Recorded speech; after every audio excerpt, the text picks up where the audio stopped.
তালসারির সমুদ্র সৈকতের শুটিংয়ের মাঝে হঠাৎ জলে তলিয়ে যাওয়া এবং 1 ঘণ্টা ধরে নিখোঁজ থাকা। টলিউডের অন্যতম ব্রিলিয়েন্ট অভিনেতা রাহুল অরুণোদয় বন্দ্যোপাধ্যায়ের মৃত্যু কি নিছকই একটা দুর্ঘটনা ছিল, নাকি এর পেছনে লুকিয়ে আছে ইন্ডাস্ট্রির কোনো চরম গাফিলতি বা ডার্ক সত্যি? দুর্ঘটনার 2 মাসের বেশি কেটে যাওয়ার পর অবশেষে নিজের আসন্ন ওয়েব সিরিজ তারা কাটার প্রচারে এসে এই প্রথমবার রাহুলের মৃত্যু এবং চলমান পুলিশি তদন্ত নিয়ে নীরবতা ভাঙলেন অভিনেত্রী প্রিয়াঙ্কা সরকার। সবাই যেটা ভাবছে আসল ঘটনা কিন্তু সেটা নয়। স্বামীর অকাল প্রয়াণের পর একজন সদ্য বিধবা মেয়েকে সোশ্যাল মিডিয়ায় জাজ করতে ছাড়েনি নেটিজেনরা, কিন্তু প্রিয়াঙ্কা কেন বললেন যে তিনি কাউকেই জাজ করতে পছন্দ করেন না, আর পুলিশের তদন্ত নিয়ে তিনি কেন এতটা সতর্ক?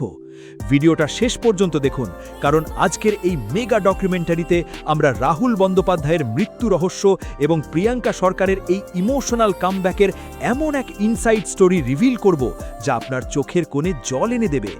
একবার লজিক্যালি ভেবে দেখুন, একটা মানুষের জীবনের সবচেয়ে কাছের মানুষটা যখন হঠাৎ হারিয়ে যায় তখন তার মেন্টাল স্ট্যাটাস কী হতে পারে?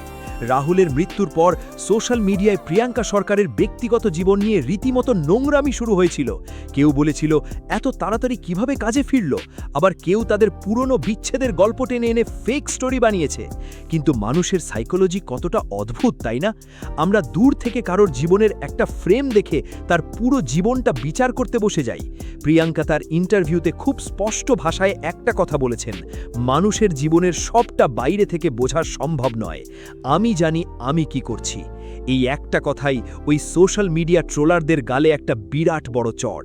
ব্যক্তিগত জীবনের চরম শোক বুকে নিয়েও যে মেয়েটা ক্যামেরার সামনে দাঁড়িয়ে কাজ শেষ করছে, তার এই মানসিক দৃঢ়তা কোনো সাধারণ ব্যাপার নয়। কিন্তু এই ট্রমার মাঝেই রাহুলের মৃত্যু তদন্তের আসল সত্যিটা কি? প্রিয়াঙ্কা কেন এই নিয়ে মুখ খুলতে চাইছেন না? বস, রাহুলের মৃত্যু তদন্তের সেই সেন্সিটিভ লিগ্যাল প্রসেস এবং প্রিয়াঙ্কার আসল সাইকোলজিক্যাল স্ট্রাগলটা রিভিল করার আগে আপনাদের কাছে আমার একটা সিরিয়াস কমপ্লেইন আছে। ইউটিউবের অ্যানালিটিক্স আমাকে দেখাচ্ছে আপনাদের মধ্যে প্রায় 80% মানুষ রেগুলার আমাদের এই ইমোশনাল আর ইনভেস্টিগেটিভ ভিডিওগুলো পুরোটা দেখেন, পর্দার পেছনের ডার্ক সত্যিগুলো জানতে চান, কিন্তু চ্যানেলটা সাবস্ক্রাইব করেন না। এটা কিন্তু একদম ফেয়ার নয়। আপনাদের এই একটা সাবস্ক্রাইব আর ভিডিওতে একটা লাইক আমাদের এই রকম ডেডলি ইনসাইড স্টোরিগুলো ভয় না পেয়ে আপনাদের সামনে আনার জন্য মারাত্মক হাইপ দেয়। তাই প্লিজ এখনই ভিডিওটা পজ করে সাবস্ক্রাইব বাটনটা দাবিয়ে দিন। করে দিয়েছেন? Thank you. চলুন এবার ফিরে যাই সেই ইনভেস্টিগেশনে। এখান থেকেই শুরু আসল ঘটনা। যখন সংবাদ মাধ্যমের তরফ থেকে প্রিয়াঙ্কাকে রাহুলের মৃত্যু তদন্ত নিয়ে প্রশ্ন করা হয়, তিনি অত্যন্ত সংযতভাবে উত্তর দেন। তিনি বলেন, গোটা বিষয়টি আইনি প্রক্রিয়ার মধ্যে রয়েছে, তবে আমরা আশাবাদী সুবিচার পাব।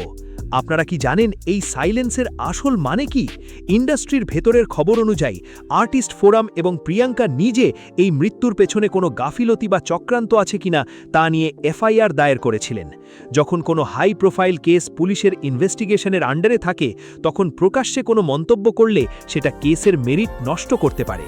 প্রিয়াঙ্কার এই সাইলেন্স কোনো ভয় নয়, এটা হলো ন্যায় বিচারের জন্য তার একটা স্ট্র্যাটেজিক বা সাইকোলজিক্যাল পেশেন্স। গত 2 মাস প্রিয়াঙ্কার জীবনের সবচেয়ে অন্ধকার অধ্যায় ছিল, কিন্তু তিনি নিজেই স্বীকার করেছেন যে পরিবার, বন্ধু এবং শুভাকাঙ্ক্ষীদের সাপোর্ট তাকে মানসিকভাবে শক্ত থাকতে সাহায্য করেছে। আজ প্রিয়াঙ্কা সরকার শুধু একজন অভিনেত্রী নন, তিনি ওই সমস্ত মেয়েদের কাছে একটা বিশাল বড় অনুপ্রেরণা, যারা জীবনের সবচেয়ে বড় ট্র্যাজেডির পরও মাথা উঁচু করে বাঁচতে জানে। রাহুলের স্মৃতিকে বুকে নিয়ে প্রিয়াঙ্কা যে নতুন জার্নি শুরু করেছেন, টলিপাড়া আজ সেটারই স্যালিউট জানাচ্ছে।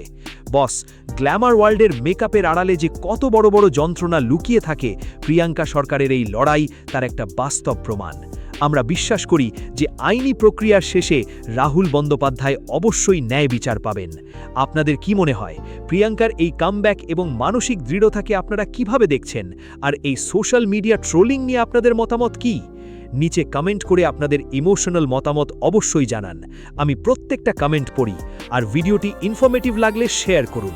টলিউডের এই ডার্ক ট্রুথ আর রিয়েল স্টোরিগুলো সবার আগে লজিক্যালি বুঝতে সাবস্ক্রাইব করুন বাংলা পালস। ভালো থাকবেন আর অন্যের ব্যক্তিগত যন্ত্রণাকে সম্মান করতে শিখবেন।